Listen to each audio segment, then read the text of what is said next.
By now, you probably know about that one game. You know, the game that many of your friends are playing and asking you to play over and over again, yet you look at this game and you're like, I don't get what's so hyped up about this game. And then whenever you want your friends to play the game you want, they'll make more excuses than a college student who chronically flunks their classes. One such game is Tom Clancy's Rainbow Six Siege. Now, back in the day, there was this author named Tom Clancy, and he wrote military novels that were major successes, selling millions on their first printing, and being adapted into blockbuster action movies such as The Hunt for Red October, Patriot Games, A Clear and Present Danger, and more. And then after his death, even after his death, there are still books coming out with his name on them from other authors. However, before his death, he was arguably best known as a brand name for a series of video games from Ubisoft. See, in the year 1996, he founded a game developer called Red Storm Entertainment, and in 1998, their first major hit game came out, Tom Clancy's Rainbow Six. It was a tactical shooter based on the book of the same name that had come out around the same time, featuring a counterterrorism squad called Rainbow Six. It was a success and it sold well on the PC. Then Ubisoft bought it and there were about a million sequels to it made. Now, Rainbow Six Siege had a very interesting development, and initially it was announced as Rainbow Six Patriots. Now, originally gameplay footage was released of Rainbow Six Patriots after Ubisoft got wind that someone was going to leak it. So, in order to beat them, they decided to release a pre-rendered video showing off what their idea for gameplay of Rainbow Six Siege was going to be like, and they were featured on a Game Informer cover story that praised this. From what gameplay footage showed, it was attempting to combine the whole idea of making you question your choices in the game, kind of like what many post-BioShock games did, but with tactical shooter gameplay in a single-player environment. Think Spec Ops: The Line if it actually tried to have gameplay that matched the tone and story of the game, where when taking out terrorists or the enemy you have to wonder, what's the best and most ethical way to do it that kills the least amount of innocent people in a situation where nothing is black or white? And the premise was to have been different too, being about a domestic terrorist group based on Occupy, when the whole craze among crazy hippie protesters was about the 1%, before protests became about snowflake identities, criminals shot by police, and Donald Trump and climate change, and before protests actually became as militant as they are today, complete with bike locks and all. Now, sure, it probably would have been watered down, since after all this is a Ubisoft game and everybody probably remembers that Watch Dogs demo, where the final game was nothing like the demo. But still, I guess it's yet another title to add to the list of even slightly interesting games that got canned by AAA studios. There were quite a few random reasons for Rainbow Six Patriots being canned online, from quality issues to the fact that developers wanted to do more on next gen, so instead of taking what they had and changing it, they decided to make a whole new game. And while development was probably troubled because some people were removed from working on that game, which is never a good sign. And at the same time, Rainbow Six Patriots was caught in the unfortunate time period between the end of the current console generation and the rise of the next one. So they probably ran into issues there too, where the next gen systems are out and they wanted to do their own thing on it. And of course, Rainbow Six Patriots did garner to some extent mixed reception from the Rainbow Six fanbase at the time it was cancelled, who wanted more headshots and less pressing F to pay respects. But the thing is, however, Rainbow Six Siege did one thing that would make people want Rainbow Six Patriots back. So, what was Rainbow Six Patriots replaced with? Well, it was replaced with Rainbow Six Siege, a mostly multiplayer game, with no single player outside of a few tutorial missions. Yup, that's right, it's mostly multiplayer, which means that the game becomes worthless if Ubisoft pulls the servers or lets the player base rot away. And it also has another major problem.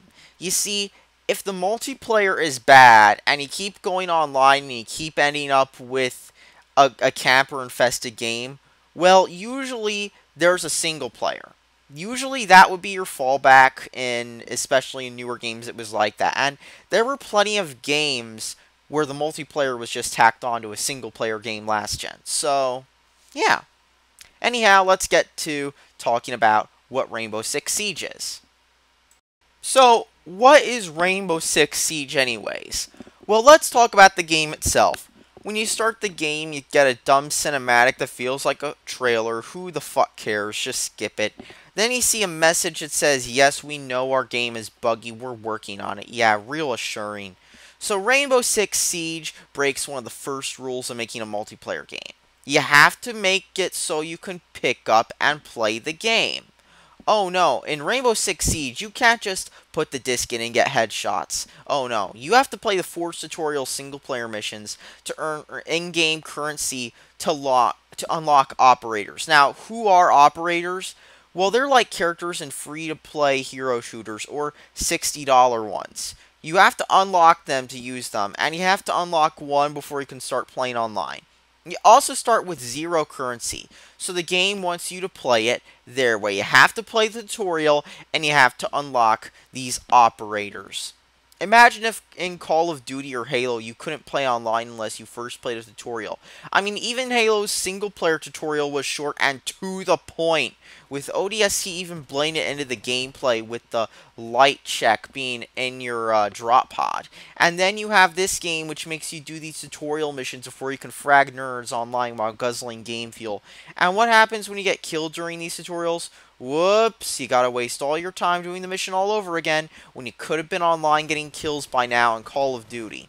At least you get gamer score for this, kind of like in Shadowrun. And see, here's the problem with this kind of game design. Nobody wants to jump through hoops to get to the damn game. They just want to fire it up and get headshots. I spent 20 minutes getting ready to play online, and I know somebody who played BioShock and who couldn't get into it because the opening dragged on too long, and the game didn't even have that long of an intro either. The multiplayer menus feature modern game design problems. Gone are the menus of older Call of Duty titles and Halo, which let you see the lobby and talk to them in between matches, and in our wait times being dumped into lobbies, and lobbies being cleared after each match. You know, like other hip and trending multiplayer games like Overwatch. After the match, the lobby is broken up and you find another one. There's no playlists, just casual and ranked. The hero shooter model means unlocking guns is out and unlocking characters to use certain guns is in. I miss when shooters let you actually, unlock things instead of hiding them behind this kind of thing in order to make you pay more for in-game money and money boosters and whatnot. It also features other trademarks of a modern hero shooter, including the winner's circle. The operator model especially sputters when you realize that games like Counter-Strike and clones such as the Shadowrun first-person shooter usually use a buy system where you buy weapons at the start of the round. This ensures that all players are on the same playing field and they didn't have to grind to unlock stuff. They just had to get money per round to get it. Anyways, what's the gameplay like in Rainbow Six Siege? Well, it's to Counter-Strike what Battlefield 4 is to Call of Duty. It's similar in many ways to Counter-Strike, except it seems to attract more LARPing nerds who want to believe they're tactical marine gamer operators drinking Mountain Dew and street racing their cheap Saturn they got on Craigslist. And it attracts less wannabe esports gamers. It's got all the design hallmarks of mediocre AAA games that GameStop customers eat up, mixed with the problems in Counter-Strike that make you ask why so many PC gamers and whatnot play this of all things. But then again, games like League are popular too. Here's what gameplay in Rainbow Six Siege is like. You go into the area thinking you're tactical, only to get killed in a what just hit me style situation. Then you sit around waiting and waiting, realizing that every minute you wait is a minute that you could just pop in other shooters and play them instead. After all, you're waiting 30 seconds to a minute for a new round to start, which is long enough to press eject on the Xbox One's disk drive and insert in literally any other shooter, and the Xbox One has many. There's Call of Duty, there's Halo, even Titanfall and Destiny are more fun than Rainbow Six Siege. The frame rate is good, running at 60 frames a second with decent graphics, which is pretty comical. I love intense standing in place gameplay at 60 frames per second. It really shows the power of my Xbox One. In other words, Rainbow Six Siege is a gaming version of cracking open a cold Mountain Dew, only for it to get over your hands when you open it. It's not fun to play at all, and it's kind of disappointing when all your friends are telling you that this is the new hip game that you should be playing, and then you put it in and you're like, what the fuck is this shit? And yeah.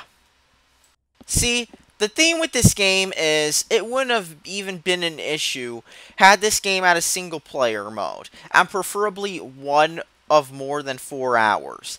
Even some of the worst Call of Duty titles have usually featured strong single players, and Infinite Warfare and Titanfall 2 have both had good single players but shitty multiplayers. If this game had a single player with either just single player or a co-op mode as well with the same missions, maybe it'd be worth playing as a rental. Maybe it'd be a fun tactical strategy game. But this game is mostly Counter-Strike for LARPing nerds whose Walmart Realtree tactical laptop won't run Arma 2.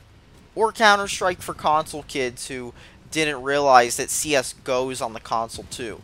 Well, then again, it's not the new Extreme Mountain Dew Game Fuel version with crates and whatnot.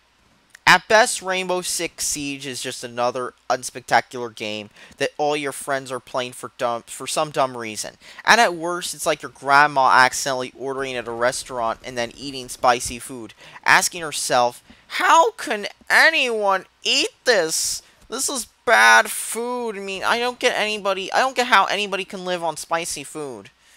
But hey, I just don't get it. I don't get why people play this game the same reason that I don't get why people like 21 Pilots, Avenged Sevenfold, or generic superhero movies. Oh wait, it's because the TV commercial said to watch it and play it, and because they pump out that music in every public place, and because all their dumb friends were interested in it too. And then when you question why people play this, they get all defensive. And that's when you start to tell yourself, maybe you need new friends who don't just sit around all day being like, hey, can I play Minecraft? Can I play Siege? Can I play League? Can I play Gary's mod? Can I play TF2? Oh yeah, check out my new 1080 that I use for Minecraft. I'm a real gamer. Hey gamers. Hey gamers. Hey gamers. Yeah, that's when you tell yourself you need new friends. All in all, don't waste your money on this game. Go to GameStop, buy any other shooter. I guarantee you'll have a lot more fun than playing Rainbow Six Camper. Yeah, that's a better name for this. Camper Team 6, maybe. Maybe, I guess. I don't know. Don't waste your money on this game, people. Just don't. Play any other game. You'll have far more fun. It's like comparing a beat-up Craigslist beater with rust holes in it with a nice, decent used car. There's a difference, people. There's a difference. Thanks for watching and subscribe for more.